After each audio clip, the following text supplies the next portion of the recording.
Donald Trump থেকে Narendra Modi, Bill Gates থেকে Elon Musk, Jeff Bezos কিংবা বাংলাদেশের ধনকুবের আব্দুল আউয়াল মিন্টু, সমগ্র বিশ্বজুড়ে আলোচনায় এখন বিতর্কিত জেফ্রি এপস্টেইনের গোপন নথি।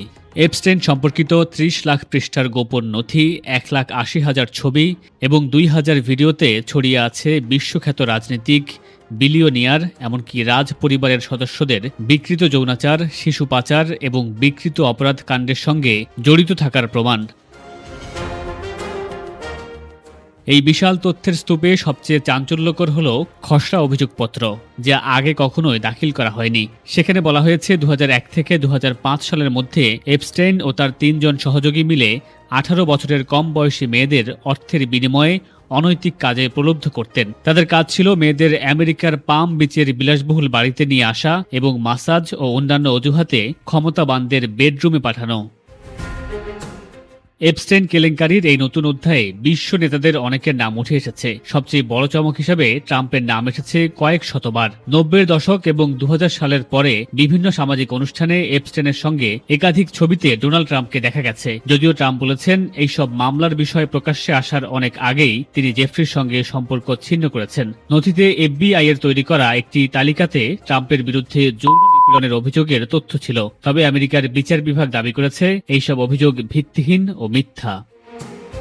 মাইক্রোসফটের সহ-প্রতিষ্ঠাতা বিল গেটসের সম্পর্কে একটি খসড়া ইমেইলে এপস্টেইন লিখেছেন, রুশ মেয়েদের সঙ্গে যৌন সম্পর্ক এবং বিবাহিত নারীদের সঙ্গে অবৈধ সম্পর্কে লিপ্ত হয়ে বিল গেটস যৌনবাহিত রোগে আক্রান্ত হন। বিষয়টি গোপন রাখতে গেটস তার সাবেক স্ত্রী মেলিনকে গোপনে অ্যান্টিবায়োটিক খাওয়ানোর চেষ্টা করেছিলেন। তবে এইসব অভিযোগ সম্পূর্ণভাবে অস্বীকার করেছেন বিল গেটস। ধনকুবের ইলন মাস্কের সঙ্গে এপস্টেইনের অনেক ইমেইল আদান প্রদানের তথ্য রয়েছে। ২০১২ সালের নভেম্বরে মাস্ক এক ইমেইলের জবাবে তাকে জিজ্ঞেস করেছিলেন, আপনার দ্বীপে সবচেয়ে ওয়াইল্ড বা বন্য পার্টি কোন রাতে হবে। যদিও মাস্ক এসব দাবিকে ভিত্তিহীন বলে উড়িয়ে দিয়েছেন। ভারতের প্রধানমন্ত্রী নরেন্দ্র মোদীকে নিয়ে দাবি করা হয়, ট্রাম্পকে খুশি করতে এপস্টেইনের কাছে পরামর্শ চান মোদী। তার পরামর্শে ২০১৭ সালে মোদী ইসরায়েল সফরে যান। সেখানে গিয়ে ট্রাম্প ও নেতানিয়াহুকে সন্তুষ্ট করতে মোদী নাচ গান করেন। তবে অন্য সকলের মতো ভারত সরকারও এই অভিযোগ প্রত্যাখ্যান করেছেন।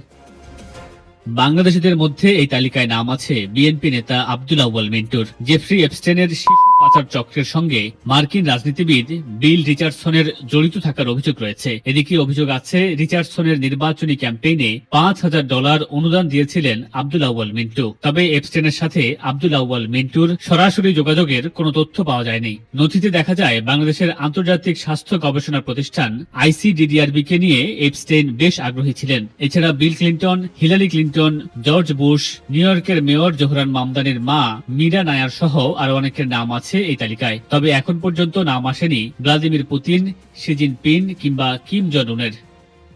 ২০১৯ সালের জুলাইয়ে মানব পাচার ও যৌন নির্যাতনের অভিযোগে গ্রেফতার হন জেফ্রি এপস্টেইন। তখন তিনি দাবি করেছিলেন তার কাছে এমন কিছু তথ্য আছে যা দিয়ে তিনি চাইলে ট্রাম্পকে ধ্বংস করে দিতে পারেন। কিন্তু গ্রেফতার হওয়ার মাত্র কয়েক মাস পরেই ২০১৯ সালের ১০ আগস্ট কারাগারে সন্দেহজনকভাবে মৃত্যুবরণ করেন জেফ্রি এপস্টেইন। যুক্তরাষ্ট্রের বিচার বিভাগ থেকে বলা হয় এপস্টেইন তবে অনেকের ধারণা আত্মহত্যা নয়, ধনী ও ক্ষমতাবানদের সঙ্গে এপস্টেইনের সম্পর্ক ধামাচাপা দিতে তাকে হয়েছে। এপস্টেইন মারা গেছেন, কিন্তু তার রেখে যাওয়া তথ্যের বিস্ফোরণ এখনো চলছে। ভবিষ্যতে এই তথ্যের ভিত্তিতে বিশ্বের আরো অনেক রথী মহারথীর পতনও হতে পারে।